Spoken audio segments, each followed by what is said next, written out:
E a paz do nosso Senhor Jesus permaneçam com todos. Amém. Convido a amada e gloriosa Igreja do Senhor a abrir o livro santo na carta aos Gálatas, no capítulo de número 2, e o versículo é o de número 20. Carta aos Gálatas, capítulo de número 2, e o versículo é o de número 20. O texto sagrado vem ao encontro da necessidade de todo ser humano. E diz assim: logo já não sou eu quem vive, mas Cristo vive em mim. E esse viver que agora tenho na carne, vivo pela fé no Filho de Deus, que me amou e a si mesmo se entregou por mim.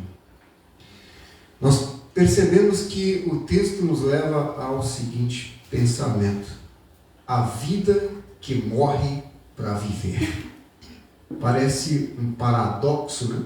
Um contrassenso, uma contradição, mas é isso que acontece quando alguém se converte de verdade. Morre o velho homem, o velho ser humano, para nascer uma nova criatura. Então, esse título ele expressa esse paradoxo, essa contradição, que é a central da fé cristã. A verdadeira vida começa com a morte, principalmente a morte para o pecado. Morrer para Cristo ou morrer para Cristo é morrer para o mundo, morrer para Cristo ou morrer para o mundo é morrer para Cristo. E morrer para Cristo é morrer para o pecado. E também morrer com Cristo, que é o que quase ninguém consegue, né?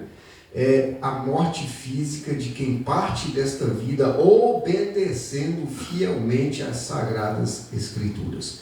Morrer para Cristo é a morte para o pecado. Morrer com Cristo é alguém que parte desta vida obedecendo fielmente às Escrituras Sagradas.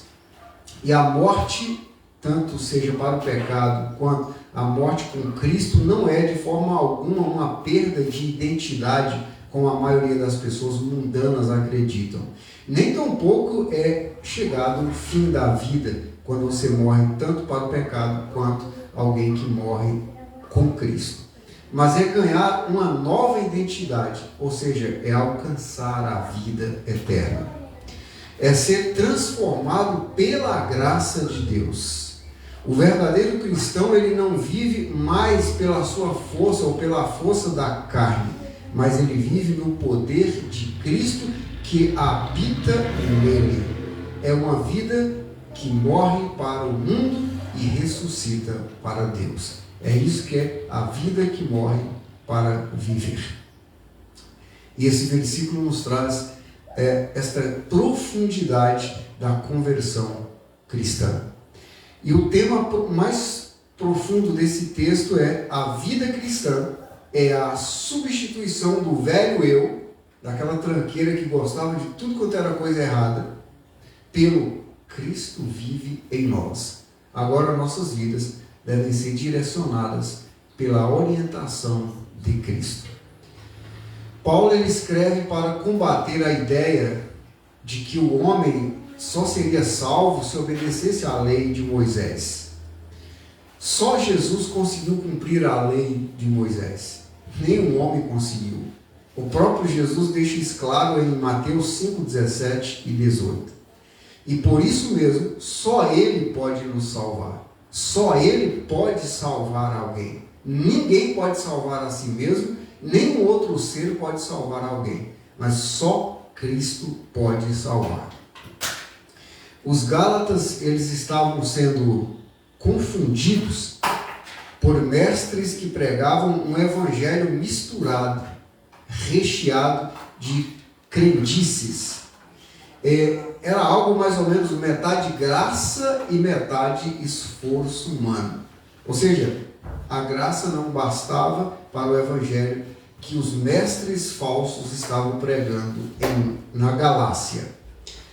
Seria mais ou menos metade graça, metade mérito humano, como fazem, né, ainda hoje algumas religiões, que pregam disfarçadamente uma doutrina chamada de pelagianismo ou uma outra de semi-pelagianismo. Que essas duas doutrinas, elas dizem mais ou menos que a pessoa não perdeu a sua capacidade de entender as coisas espirituais. E que pela sua própria capacidade ele vai conseguir se transformar numa pessoa boa lá na frente pelas suas obras. Não tem muito tempo que eu, conversando com um religioso, ele achava, não, mas a gente dá uma cesta básica, fazendo bem aqui, fazendo bem ali, Deus vai ter misericórdia de nós. Eu falei, você vai ficar pobre e não vai alcançar a misericórdia. E já o semi-pelagianismo diz que não, a graça tudo bem, mas a graça não é suficiente, você tem que fazer alguma coisa. E na realidade, no semi-pelagianismo, a graça ela é mais ou menos uma forma de colaboração com as tuas obras. Então, você imagina que estão tanto um quanto o outro. O negócio está totalmente perdido e fora das Escrituras. E nota que Paulo estava aqui lutando contra essas coisas, porque algumas pessoas achavam que precisavam de fazer algo para que a graça pudesse surtir algum efeito. Assim, em meio à sua defesa apaixonada, o apóstolo Paulo ele abre o seu coração e descreve a sua própria experiência espiritual. Quando ele diz, o eu está crucificado e é Cristo agora quem vive dentro de mim. Esse versículo ele é o resumo do evangelho da cruz ou da mensagem da cruz. Não é o que eu faço, não é o que o ser humano faz, mas é o que Cristo fez por mim e em mim. É isso que conta. O que eu faço ou o que eu deixo de fazer não me leva à salvação. Mas sim o que Cristo fez por mim e o que Ele faz em mim diariamente, através da oração, da leitura e do estudo das Escrituras, através de tantas outras formas que o Senhor usa para nos transformar diariamente. Porque só o que Ele fez por mim, eu poderia esquecer com facilidade, né? Tanta gente que entrou para a igreja, se fez igreja por um tempo e hoje está tão distante do Senhor. Então, o que Cristo fez por ela parece ter sido insuficiente. Mas se ela tivesse permitido que Cristo continuasse fazendo nela, diariamente, através da oração, da palavra, da leitura das Escrituras, do estudo das Escrituras, do jejum, da oração, e de tantas outras maneiras que o Senhor habita em nós, certamente estariam ainda na igreja. A carta aos Gálatas, ela foi escrita pelo apóstolo Paulo aos Gálatas, que estavam ali numa situação de dificuldade, né? Porque esses mestres estavam adentrando a igreja cristã. Então Paulo escreve essa carta para desmistificar, tirar da vida dos Gálatas, né, dos crentes da Galácia, a ideia de que eles precisavam dar uma forcinha para o Evangelho. Então a carta foi escrita pelo apóstolo Paulo e há aí duas datas possíveis para sua composição, entre 48 e 49 ou entre 53 e 57 depois de Cristo. E Paulo escreve às igrejas da Galácia com o objetivo de combater os judaizantes, principalmente, e outros grupos que estavam tentando introduzir no cristianismo práticas cerimoniais externas do judaísmo, práticas da antiga aliança. E Deus usou o apóstolo Paulo para que ele pudesse desmistificar tudo aquilo que os judaizantes e outros grupos estavam tentando introduzir dentro da igreja. Então, era algo como a circuncisão, restrições alimentares, a observância de dias especiais, entre outras coisas que eles estavam tentando colocar dentro da jovem igreja cristã na Galácia. E para isso, eles tentavam desqualificar a legitimidade do apóstolo Paulo. Tentavam dizer que Paulo era um apóstolo falso.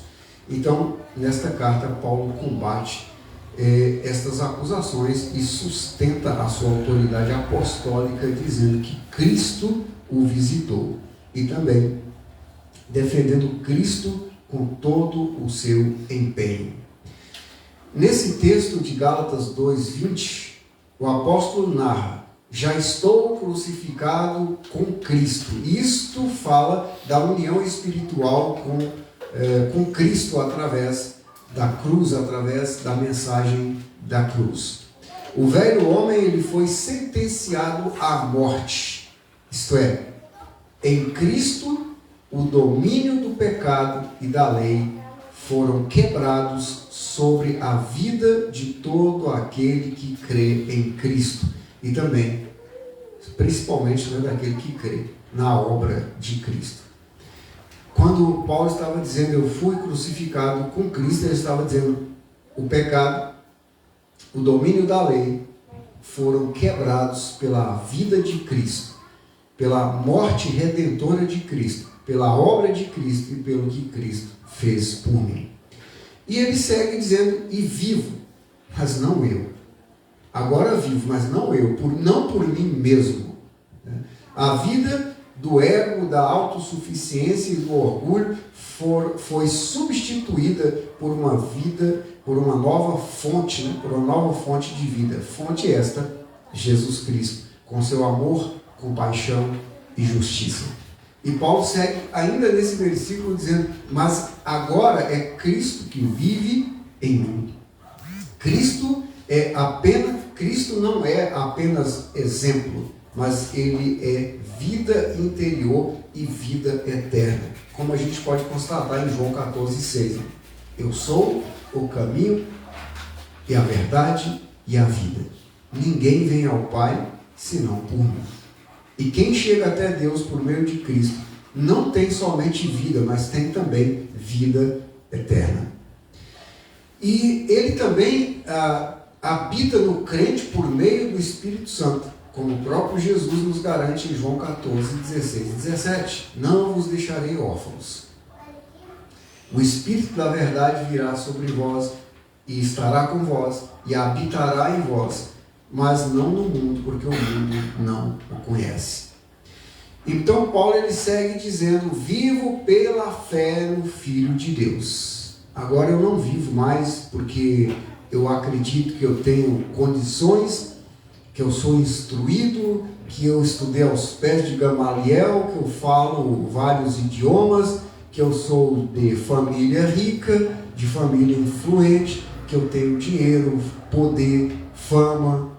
Eu não vivo mais por isso. Eu só vivo agora pela fé no Filho de Deus.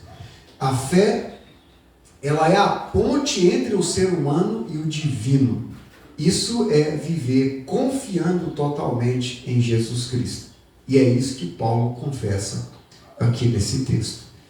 Esse viver que ainda tenho na carne, ele dá sequência ao texto dizendo isso. Ou seja, ainda vivemos neste corpo mortal com limitações e também com tentações. Mas agora devemos viver sob ou debaixo de uma nova direção, ou seja, guiados pelo Espírito Santo. Como diz o próprio Paulo em Romanos 8,14. Se sois guiados pelo Espírito de Deus, sois filhos de Deus. Devemos viver encorajados pelo exemplo do próprio Cristo, o qual nos amou e se entregou a si mesmo por nós.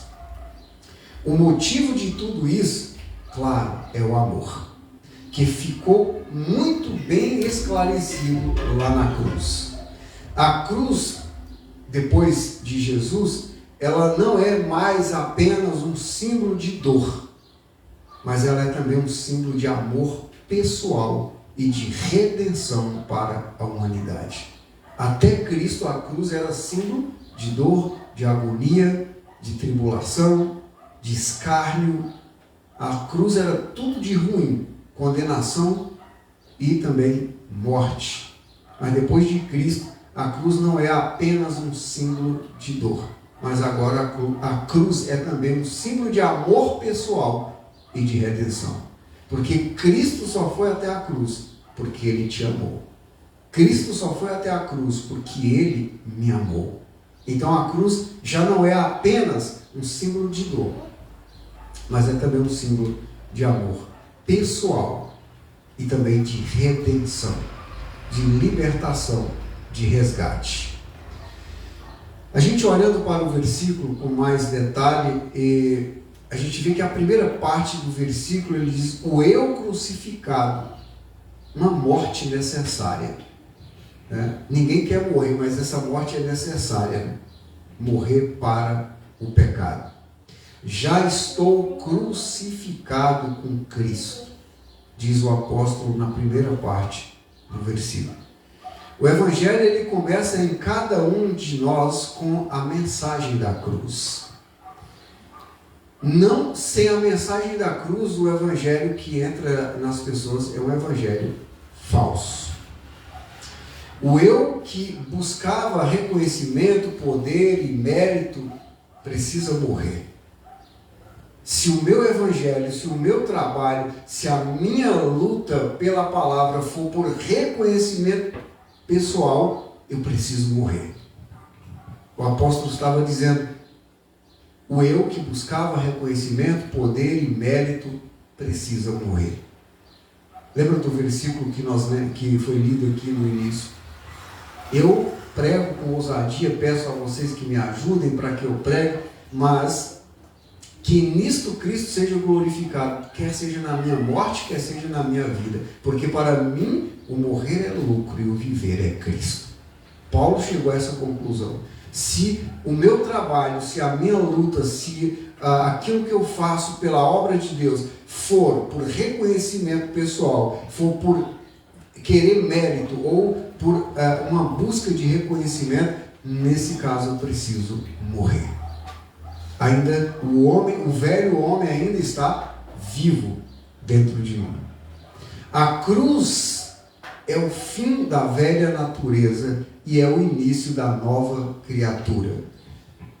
Paulo deixa isso muito bem claro em 2 Coríntios 5,17, que diz que aquele que está em Cristo, nova criatura é, porque as coisas velhas já passaram.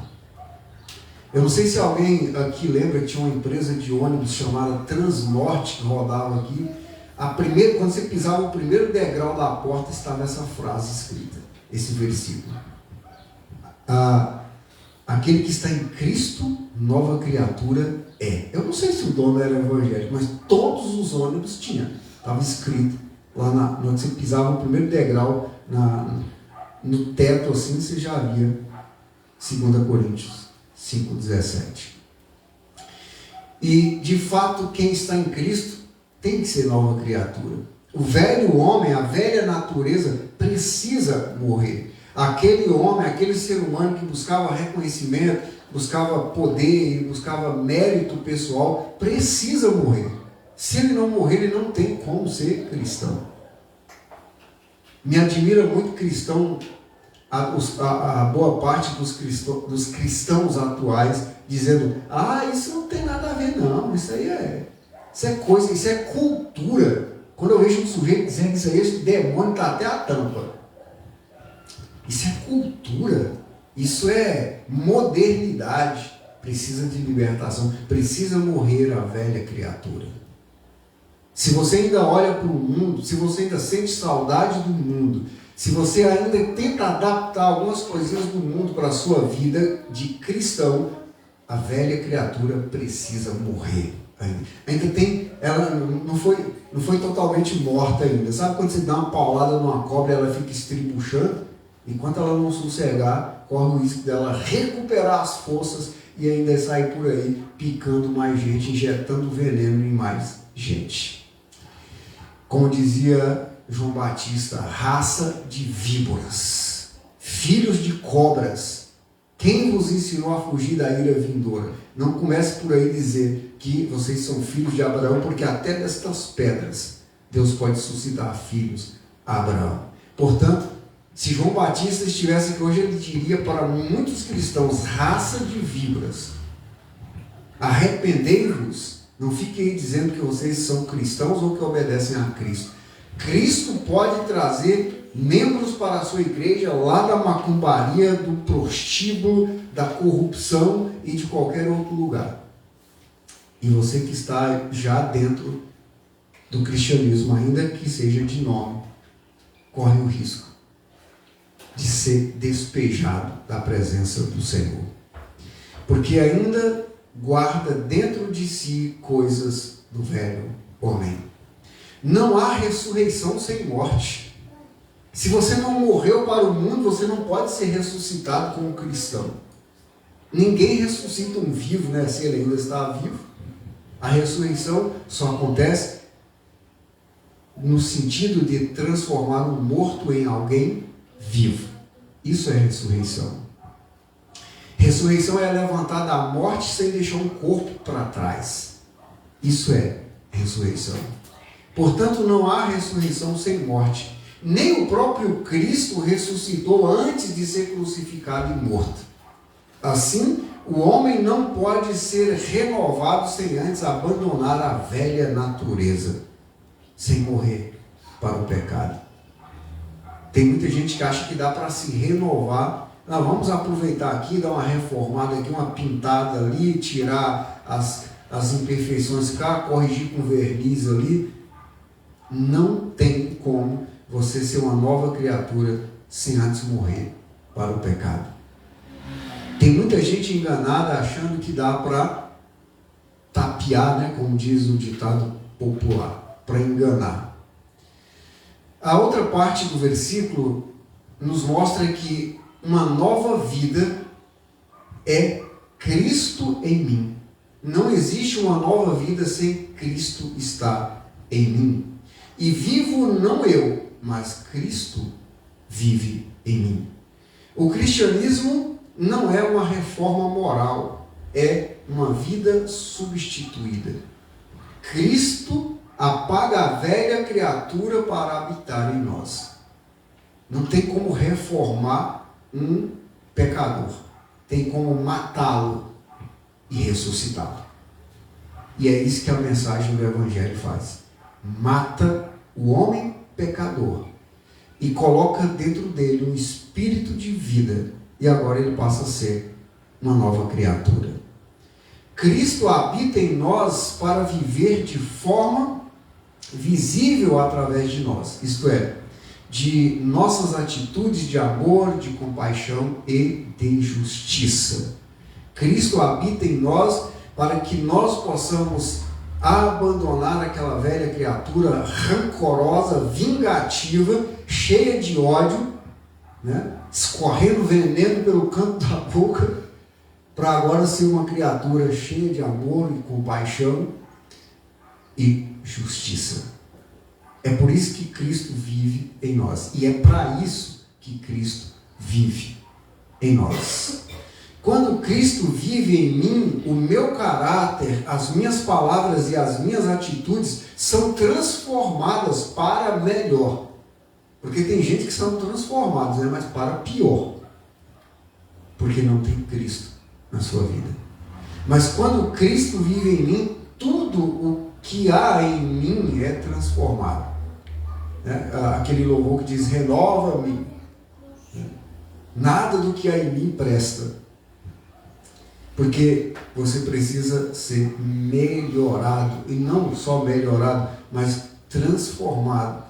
Você precisa ser morto para o pecado, para ser ressurreto, ou seja, ressuscitado para uma vida de santidade.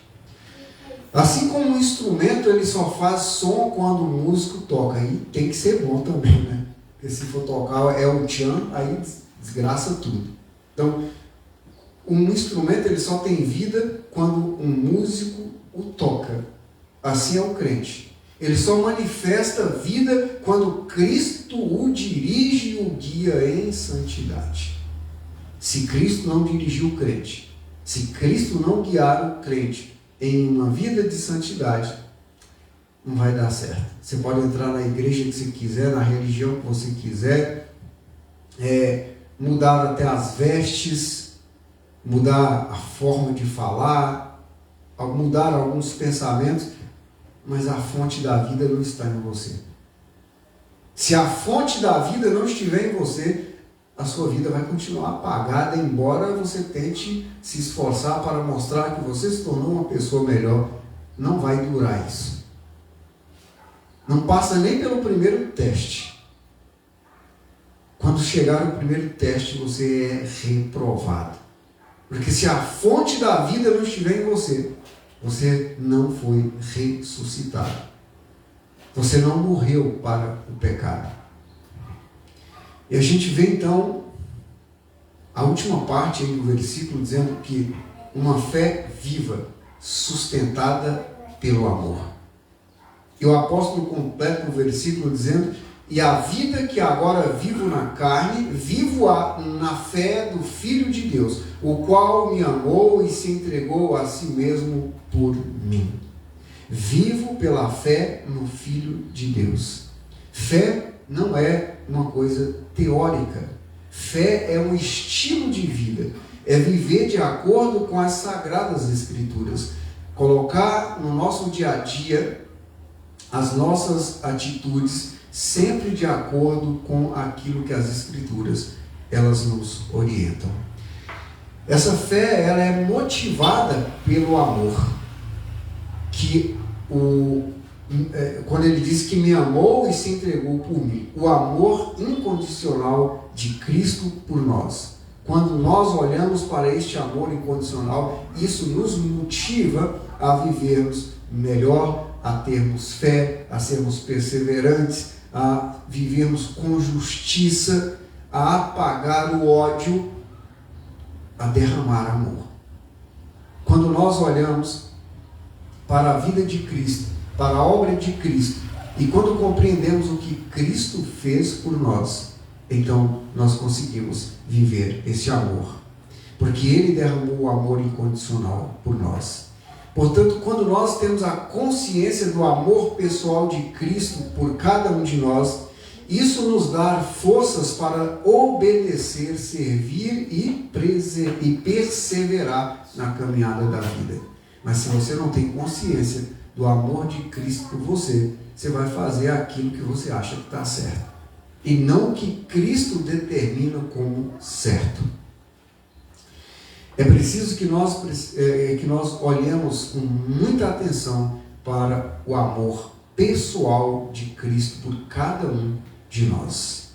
Porque isso sim vai nos dar forças e certeza de que nós precisamos e devemos obedecer ao Senhor, servir ao Senhor e perseverar na caminhada da justiça.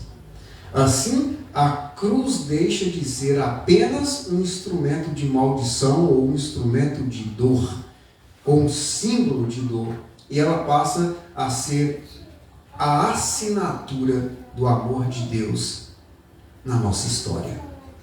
A assinatura do amor de Deus na nossa história é Jesus sendo pregado na cruz por nossa causa. Se nós não conseguirmos entender isso, então, infelizmente, continuaremos cristãos meia boca, cristãos falhos, cristãos que se irritam com tudo, cristãos que desanimam com tudo, cristãos que perdem a fé com qualquer coisa, cristãos que precisam o tempo inteiro Deus está puxando a orelha para ver se ele acorda. Que se você olhar à nossa volta, o que tem de crente sofrendo por coisas que nem deveria sofrer, é Deus puxando a orelha para dizer: você está relapso com a minha obra. Você não está dando o valor que o meu filho merece. Você precisa acordar para que você possa usufruir e ser beneficiado do amor do meu filho, ou com o amor do meu filho. Certa vez um missionário ele contou sobre um jovem convertido lá na África. Quando perguntaram o que significava ser cristão, então aquele jovem respondeu: antes eu era dono da minha vida, agora Cristo é dono da vida que eu achava que era minha. Eu ainda estou aqui, dizia ele. Eu ainda estou aqui na terra. Mas Cristo é quem vive em mim. Essa resposta simples daquele jovem convertido resume a boa notícia, resume o evangelho que está aqui pregado em Gálatas 2:20. Uma vida rendida, uma vida entregue, uma vida transformada e uma vida conduzida por Jesus Cristo. Isso é ser cristão. Se você se diz cristão e não permite que Cristo dirija a tua vida, então você é um falso cristão. Se você se diz cristão e não permite que Cristo transforme a tua vida, então você é um falso cristão. Se você se diz cristão e não se rende a Cristo, não se entrega a Cristo, não deixa que Cristo te conduza, você continua um falso cristão. Se você um dia entender o que esse jovem diz, antes eu achava que a vida era minha, mas agora eu sei que ela pertence a Cristo. Antes eu era dono da minha vida, agora Cristo é dono da vida que eu achava que me pertencia. Se você quiser ser dono da tua própria vida, pode ter certeza que você vai perdê-la. É o que Jesus fala nos evangelhos, né? Aquele que se acha dono da sua vida, perdê-la. Mas aquele que perder a sua vida por causa do meu evangelho, achá-la. Todas as vezes que nós permitimos que Cristo conduza a nossa vida, temos muito mais chance de viver melhor e de entrar na eternidade. Dito tudo isso, eu gostaria de que nós aplicássemos essa palavra em nossas vidas. Examine se a sua fé é apenas crença vazia ou se é uma vida crucificada e ressuscitada em Cristo. Se você pode, faça esse autoexame.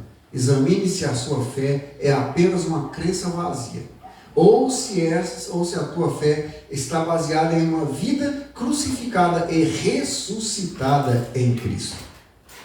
Peça ao Senhor, caso você tenha dúvida, peça ao Senhor que o eu morra a cada dia, quer seja nos desejos, nas vaidades e nas reações. Permita que Cristo viva em você, no lar, no trabalho, na igreja, nas decisões diárias, nos desejos e pensamentos mais profundos da tua vida. Se você conseguir fazer isso, Cristo vive em você. Confie no amor de Cristo, pois Ele se entregou por você e por todo aquele que nele confia. Não por um grupo apenas, né? É bom lembrar que a igreja, ela não é um grupo, ela é o corpo de Cristo, conforme Colossenses 1:18. Porque tem gente que acha que Deus é só de Israel. Outros acham que Deus é só da igreja que tem a maior placa na frente. Outros acham que Jesus é só da religião mais velha do Brasil ou do mundo. A igreja não é um grupo, a igreja é o corpo de Cristo. Por isso que Cristo ele não deu a sua vida apenas por um grupinho, ele deu a sua vida por cada um que nele crê. Se nós conseguirmos fazer isso, esse autoexame de quem é Cristo, do valor da sua obra, da perfeição do que Ele fez e faz por nós, então pertenceremos a Ele. Permitimos que Ele viva em nós. Dito tudo isso, podemos concluir que Gálatas 2:20 é o resumo da verdadeira conversão. O eu morre e Cristo reina em mim.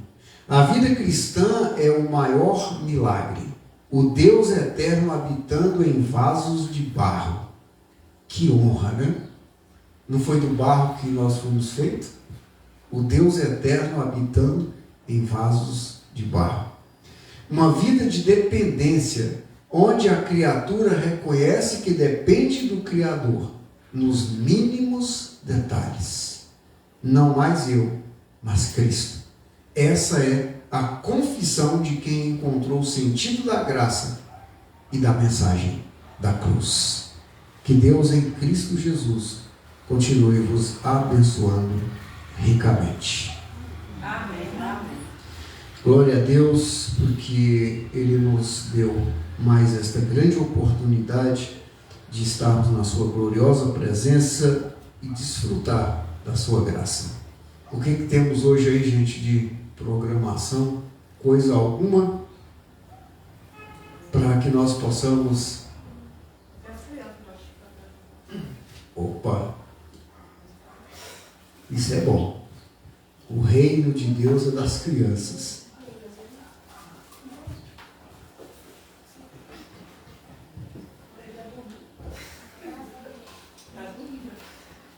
Vamos lá, crianças? Sim.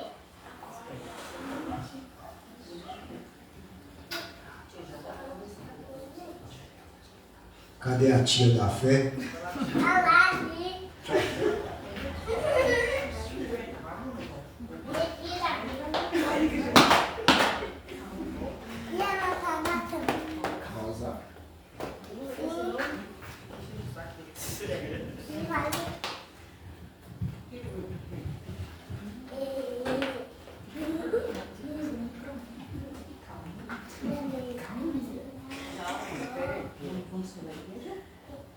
Saúde da igreja. Saúde.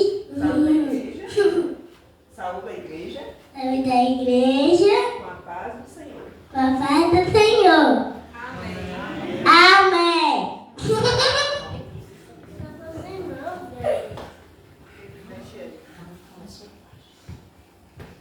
Eu sou um bom pastor. Pastor da sua vida, pastor. Evangelho de João, Evangelho de João, capítulo 10, capítulo 10. versículo. Assim agradecemos a nossa oportunidade. Deus abençoe a todos em nome de Jesus. Tchau, gente. O livro beijou.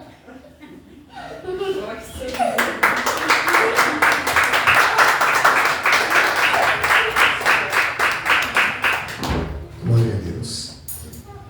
Às vezes ela passou um momento fofura, é um momento de entretenimento. Mas, contudo, a palavra do Senhor foi dita pelas crianças, o que é extremamente maravilhoso. Nós temos, então, a oportunidade de dar prosseguimento à palavra de Deus, agora com a mensagem da ceia.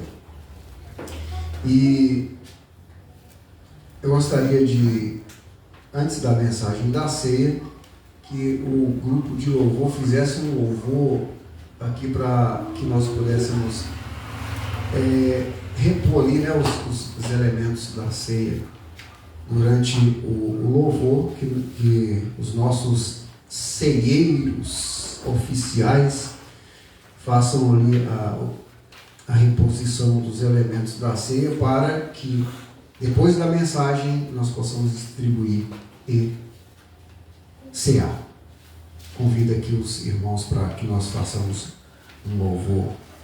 Pode ser dos mesmos, se tiver outro melhor, mas se não pode ser dos mesmos.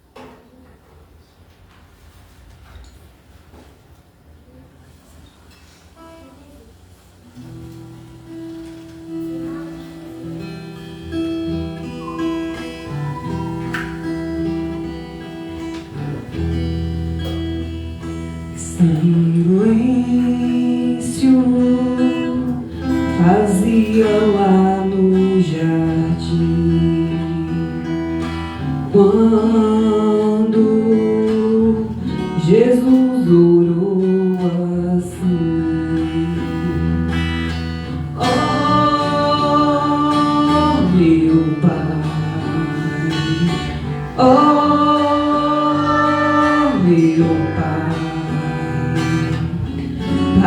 esse cálice de mim, se possível for. Faça-se a tua vontade.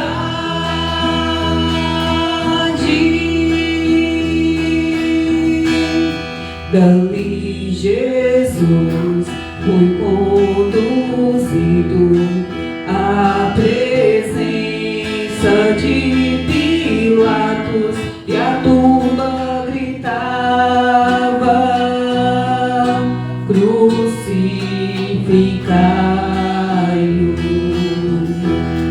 Como um cordeiro não se queixou, a crueldade ele aceitou, vendo por mim com grande amor. A terra tremeu, o sol escureceu, não pôde contemplar.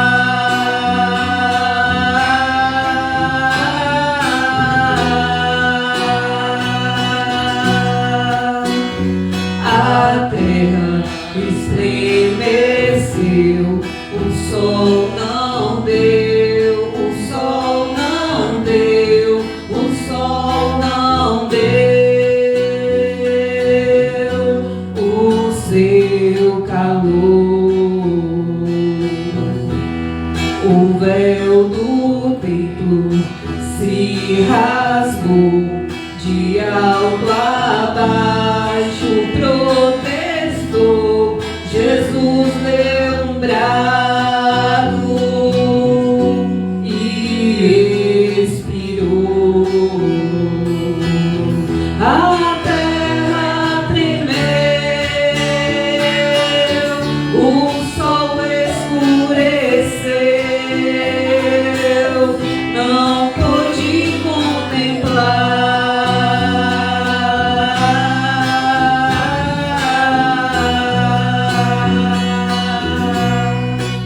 Deus meu, Deus meu, Deus meu, Deus meu, por que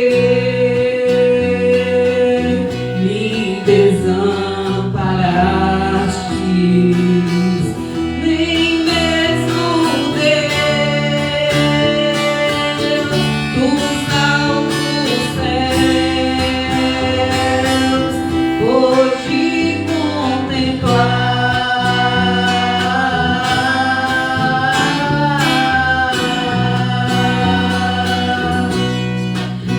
Elohim, Elohim, Elohim,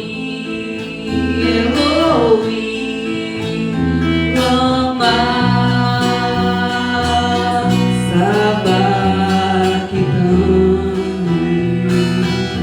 Nem mesmo Deus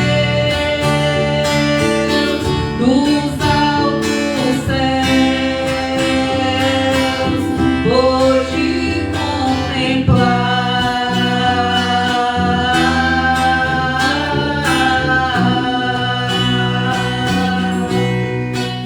Deus meu, Deus meu, Deus meu, Deus meu, por que me desamparaste? Por que me desamparaste? Glória a Deus. Aleluia.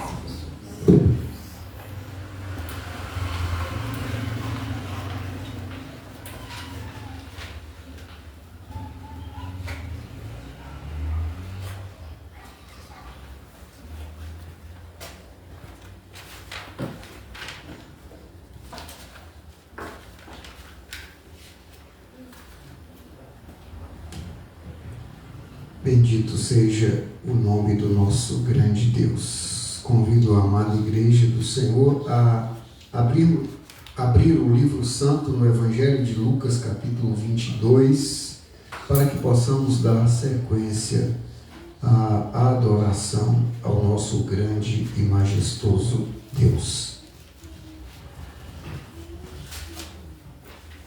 Lucas, capítulo de número 22, versículos 19 e 20.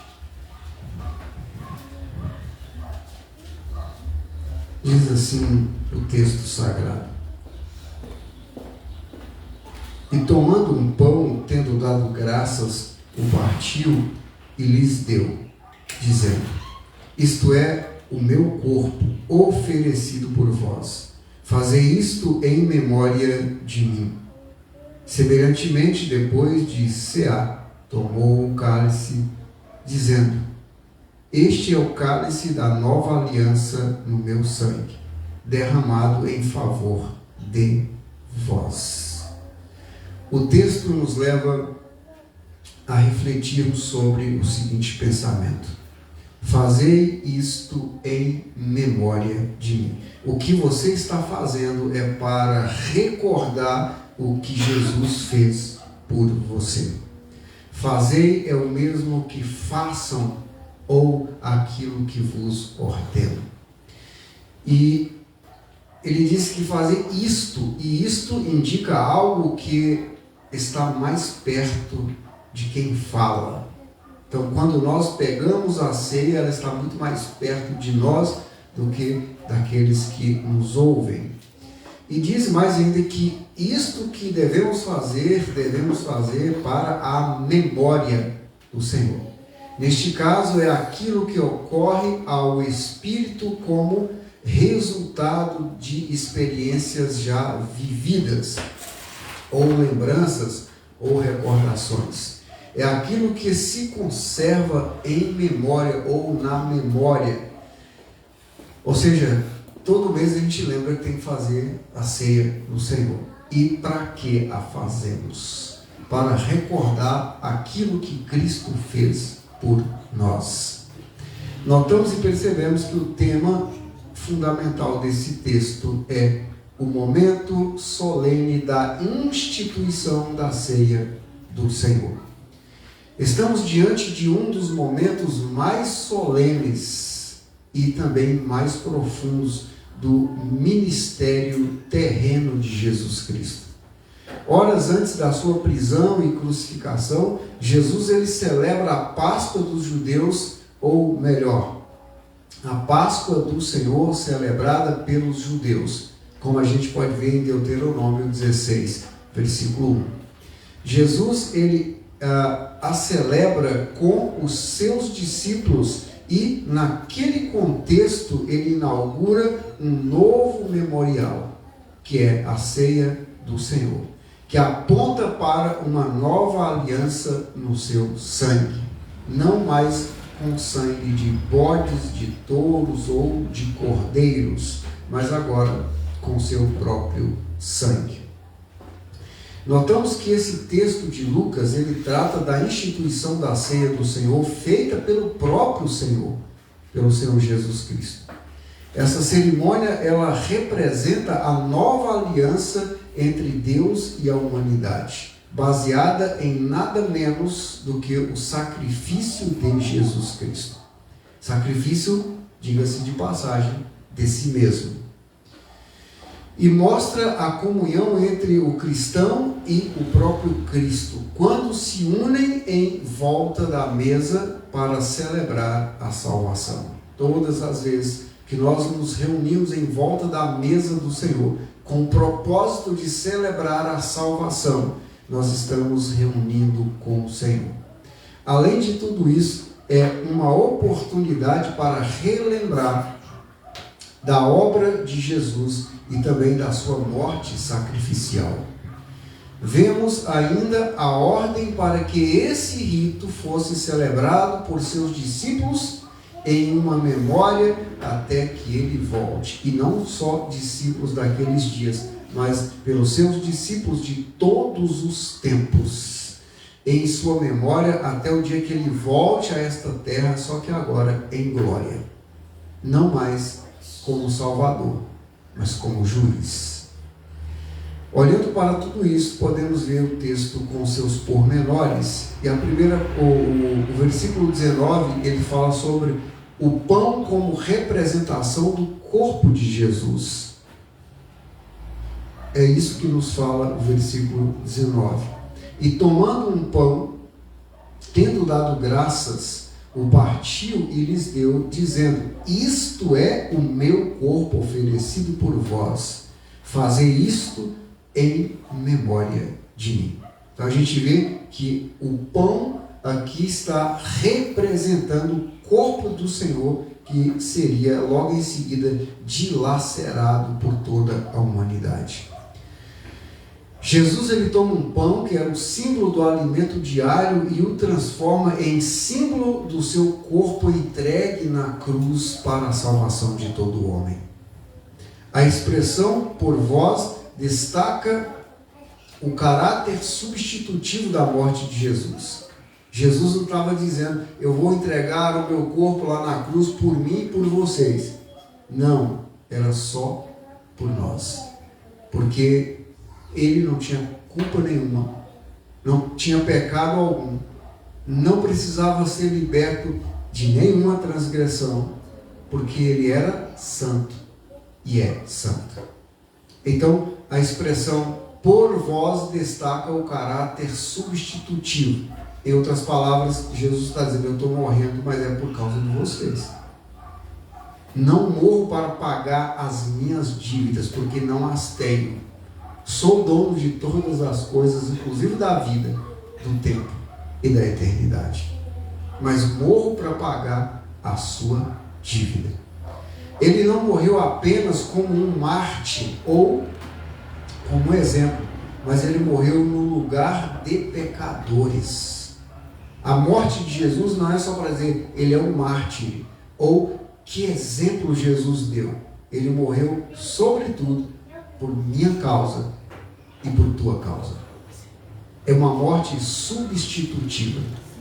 Assim, a ceia do Senhor, ela nos convida a lembrar constantemente que fomos comprados, e fomos comprados por alto preço. Como diz 1 Coríntios, capítulo 6, e o versículo de número 20. Quando a gente olha a outra parte do versículo, ele fala que isso é um memorial contínuo. A ceia do Senhor, a última parte do versículo de número 19, ele diz: fazer isto em memória de mim. A ceia é um ato de lembrança viva, um memorial contínuo, não apenas uma recordação sentimental, mas uma participação reverente no significado da morte de Cristo. Olha, vou ali participar de uma ceia, porque isso faz bem, a igreja comemora e nós precisamos estar juntos. Cristo não quer isso. Ele quer isso como um memorial contínuo. Ele quer que isso seja um significado forte de participação na obra que ele fez por nós. E para demonstrar o significado da sua morte por nós, ele morreu para que eu não morresse. Ele morreu a minha morte. Ele me substituiu lá na cruz. Tem uma ilustração interessante que um cidadão, é uma ilustração de sonho, né? Ele sonhou que no dia da crucificação de Jesus, ele estava lá no pé da cruz, vendo o soldado batendo em Jesus antes de crucificá-lo. E ele sonhou que ele era o maior lutador de boxe do mundo. E no sonho ele se revolta e corre para a cruz para bofetear o soldado que estava batendo em Cristo. Quando ele pega o soldado pelo capuz, que puxa para ver o rosto do soldado era ele. Então Cristo morreu a nossa morte. Todas as vezes que você disser: se eu tivesse lá, eu batia no soldado romano, você era a causa da morte. Todas as vezes que você olhar e dizer, se eu estivesse perto de Judas, eu tinha enforcado ele antes dele vender Jesus. Você era um Judas. Você era como Judas. Todas as vezes que você diz, Pedro foi frouxo e negou Jesus, você era Pedro. Todas as vezes que você diz, se eu tivesse o poder de Pilatos, você era um Pilatos. Todas as vezes que você se revolta contra os religiosos judeus que incentivaram a morte de Jesus, você era um deles. Jesus estava lá morrendo por mim e por você. Portanto, seja grato pela obra sacrificial de Jesus Cristo. A igreja primitiva, ela perseverava tanto na prática como no ensino sobre a ceia do Senhor. Se você ler Atos capítulo 2, versículo 42 e versículo 46, também Atos capítulo 20, versículo 7, a igreja primitiva, lá no início, a igreja de Atos dos Apóstolos, ela perseverou tanto na prática da ceia do Senhor, quanto no ensino sobre a ceia do Senhor. A celebração da ceia, desde que feita em santidade, ela nos ajuda a manter o Evangelho no centro da nossa fé e prática. Todas as vezes que nós participamos da ceia do Senhor, em verdade, entendendo o propósito da ceia, isso nos ajuda a manter o Evangelho no centro da nossa fé e nos ajuda também a praticar o Evangelho. Já o versículo 20 fala sobre a ceia sela a nova aliança. A ceia do Senhor põe selo sobre a nova aliança. Põe a sua marca sobre a nova aliança. E diz o versículo 20, semelhantemente, depois de cear, tomou o cálice, dizendo, este é o cálice da nova aliança no meu sangue, derramado em favor de vós. Jesus, ele afirma que, por meio da sua morte, uma nova aliança foi estabelecida entre Deus e o seu povo, conforme profetizado pelo profeta Jeremias no capítulo 31, versículos do 31 ao 34, e confirmado na carta aos Hebreus, no capítulo 8, versículos do 6 ao 13. O sangue de animais que selava alianças no Antigo Testamento, como nós podemos ver no livro de Êxodo, no capítulo 24, versículo 8. Agora é pelo sangue do seu próprio Filho que Deus sela a nova aliança, garantindo perdão de pecados e salvação a todo aquele que crê. Como podemos ver em Hebreus 9, 14, 15 e 22, também Apocalipse 1, 5, além de Romanos 5, 9. Derramado em favor de vós, diz aí mais uma parte do versículo. O cálice representa a nova aliança entre Deus e a humanidade, selada com o sangue de Cristo, confirmada com o sangue de Cristo. Toda a ceia, ela aponta para a completa obra de redenção ou de resgate da humanidade feita pelo Senhor Jesus, e para a nossa comunhão contínua com Deus. A igreja deve valorizar a ceia como sendo o centro da adoração cristã, onde Cristo crucificado é proclamado. Então a ceia, ela é o evangelho visível, é como se nós pudéssemos olhar para o próprio evangelho, pois ela nos dá a oportunidade de lembrar a obra de Jesus e também lembrar da sua morte sacrificial feita por nós. E por fim, a ceia do Senhor é uma maneira de buscar a comunhão com Cristo e também com os irmãos. Você já percebeu que no culto de ceia tem mais irmãos do que em qualquer outro? Você já percebeu que o culto de ceia, os irmãos estão mais compenetrados em ouvir a palavra de Deus? Não que em outros cultos não estejam, mas no culto de ceia, parece que os irmãos dispensam maior atenção para a mensagem, mesmo a mensagem anterior. Porque este momento é um momento onde a gente reconhece que Cristo deu a sua vida por nós. E isso certamente alegra o coração de Cristo. Quando ele vê que o seu povo reconhece o que ele fez por nós, isso certamente alegra o coração de Cristo. E o ambiente fica mais leve, o ambiente fica mais cheio da graça do Senhor e nossas próprias vidas ficam mais leves, mais esperançosas. Parece que os problemas lá fora desapareceram. A gente nem lembra do tanto de coisa que está esperando a gente voltar para casa, porque tudo fica mais leve. Como a igreja, como igreja, né, nós precisamos cultivar uma espiritualidade centrada na obra redentora de Cristo. É isso que nós temos que aplicar em nossas vidas. Nós, como igreja, precisamos cultivar uma espiritualidade mais centrada na obra redentora de Cristo. Isto é, colocar Cristo e também a sua obra como o centro da nossa fé. Também a ceia nos lembra que vivemos debaixo da graça e não debaixo da lei. No tempo também vivemos no tempo do perdão e não da condenação. É tempo de reconciliação, como nos aponta o apóstolo Paulo na segunda carta aos Coríntios, capítulo 5, versículos 18 e 19. Também é tempo de oportunidade, como Paulo nos fala em Efésios 2, do 13 ao 18.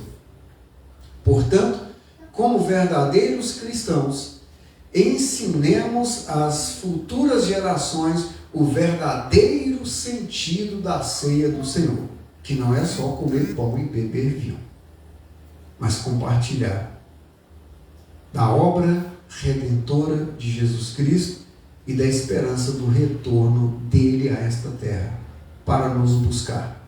Diga-se de passagem, se isso acontecesse logo, seria extremamente maravilhoso. Porque o mundo está cada vez pior. E promete piorar ainda mais.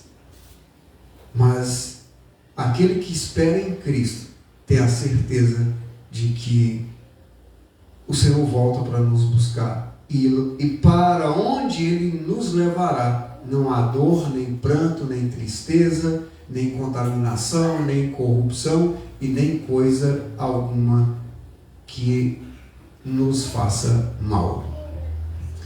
Dito tudo isso, podemos concluir que a ceia do Senhor é mais do que um rito, é mais do que uma celebração qualquer.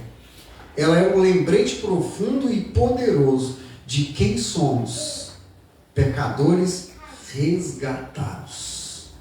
É isso que somos, pecadores resgatados ou pecadores perdoados. E também nos traz a recordação do que Cristo fez por nós. Deu o seu corpo e o seu sangue em nosso favor. E de como devemos viver. Devemos viver em memória dele e observando as condições da nova aliança que foi selada, que foi confirmada com o seu próprio sangue. Que Deus, em Cristo, nos ajude a viver conforme a sua vontade, até o dia em que Ele venha. Quero convidar a amada Igreja do Senhor a receber os elementos da ceia. Nossos ceieiros oficiais vão distribuir aí os elementos da ceia. E à medida que você for pegando os elementos da ceia, você vai se colocando de pé, e se tiver alguma restrição, incômodo no seu coração, algo que você precisa pedir perdão, faça isso. Não tome a ceia do Senhor em vão, mas arrependa-se. Reza a lenda, né? Que os religiosos dizem: você não pode tomar a ceia do Senhor em pecado. E não pode mesmo. Só que você não precisa ficar em pecado. Você deve abandonar agora, nesse exato momento, o pecado. 1 João capítulo 1, versículos a partir do 8, diz que o Senhor Jesus, Ele é a nossa propiciação, Ele é apto para nos perdoar e nos purificar de toda injustiça. Portanto, você não precisa ficar carregando pecado. Você só tem que arrepender, confessar, arrepender, deixar o pecado. Não adianta você fazer uma confissão também meia boca e amanhã você voltar a pecar. Você precisa se arrepender, precisa abandonar o pecado e precisa viver em santidade. Portanto, o Senhor está pronto para te perdoar. E o Senhor tem toda a condição de te perdoar. Porque o sangue de Cristo é suficiente para apagar todos os teus pecados. Ele deu a sua vida na cruz por nós. Ele tem autoridade para perdoar pecados. Ele tem autoridade para perdoar pecados e purificar de transgressões. Portanto, você não precisa ficar carregando pecado e deixar de participar da mesa do Senhor. Portanto, nós temos a grande oportunidade, a excelente oportunidade de participar da mesa do Senhor. Porque o que eu recebi do Senhor é o que também vos entreguei. Que o Senhor Jesus, na noite em que foi traído, tomou o pão e, tendo dado graças, o partiu e disse: isto é o meu corpo que é dado por vós. Fazei isto em memória de mim. Ergue o pão. Pai, graças te damos a exemplo de Cristo, que tendo pegado o pão, o ergueu e deu graças. Nós te agradecemos em nome do próprio Cristo, porque Ele deu a sua vida por nós. Entregou o seu corpo para ser dilacerado na cruz, para que nós pudéssemos ter vida. Obrigado, papai querido, em nome de Jesus Cristo, por este momento tão santo, por este momento tão forte, por este momento que nos traz à memória todo o sacrifício perfeito de Cristo por nós. Graças te damos em nome do próprio Jesus Cristo, por este pão que representa o corpo perfeito do teu Filho amado, nosso Senhor e Salvador, Jesus Cristo. Comamos todos do pão.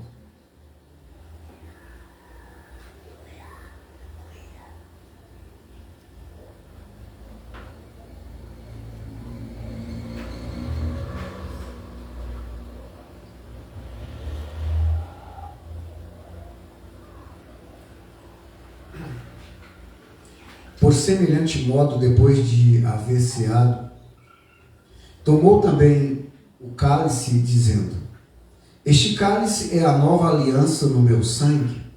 Fazei isto todas as vezes que o beberdes em memória de mim. Porque todas as vezes que comerdes este pão e beberdes o cálice, anunciais a morte do Senhor até que Ele venha. Ergue o cálice contendo o suco de uva. Pai, graças te damos por este cálice, que representa o sangue do Cordeiro, o sangue do teu Filho amado que foi derramado por nós, para a remissão dos nossos pecados, para a purificação do nosso corpo, para a destruição das transgressões que cometemos. Graças te damos, porque Ele nos resgatou do império das trevas e nos trouxe para a tua maravilhosa luz, nos dando a oportunidade da vida eterna. Graças te damos em nome de Jesus Cristo, por este suco que representa o sangue do teu Filho amado, nosso Senhor e Salvador, Jesus Cristo. A tua palavra diz que nenhum pecado foi remido sem que houvesse derramamento de sangue.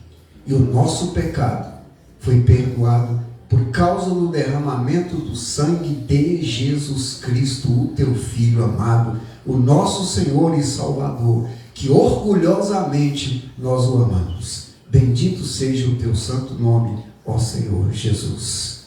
Bebamos todos do cálice.